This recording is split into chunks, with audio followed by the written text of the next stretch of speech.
Hey guys, Brent Boyer from Adam. So let's talk divorce. I want to talk today about a question that we get from clients from time to time. People want to know, does a divorce affect my credit? So is getting divorced going to cause your credit score to decrease? That's really the gist of it. That's the question.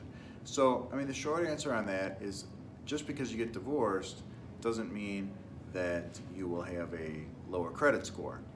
But there are a lot of things that can happen during the process of a divorce that can affect your credit score. So, for example, you could end up refinancing your house to buy out your wife. So let's say you're going to get divorced, you're going to keep the house, and you have a pretty good amount of equity in it, so you need to borrow money, buy out your wife, and now you're keeping the house. Well, now you've taken on more debt. So that can ultimately end up affecting your credit. It can affect your ability to borrow other money because you just borrowed a bunch of money to buy out your wife from her house. So that's one way that a divorce could affect your credit.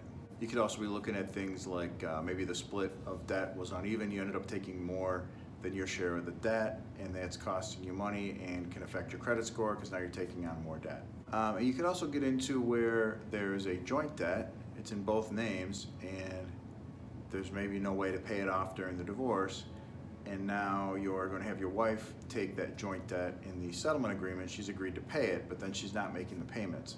So then you're paying your bills, you're running your separate life, and you think everything's good, and then come to find out the joint debt that you thought your wife was paying and that she was ordered to pay has not been paid and is behind, and now that has affected your credit score. So that can happen. You can also see that type of thing at the beginning of a divorce too, where people are not on the same page anymore.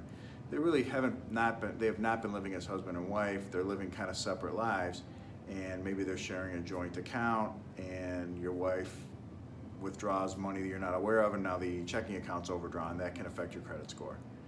Or you can be in a situation where your wife's the one paying all the bills every month, you're busy working, not really worrying about it, and you think bills are being paid and the bills are in your name. Come to find out, mortgage is 2 or 3 months behind, other bills are 2 or 3 months behind.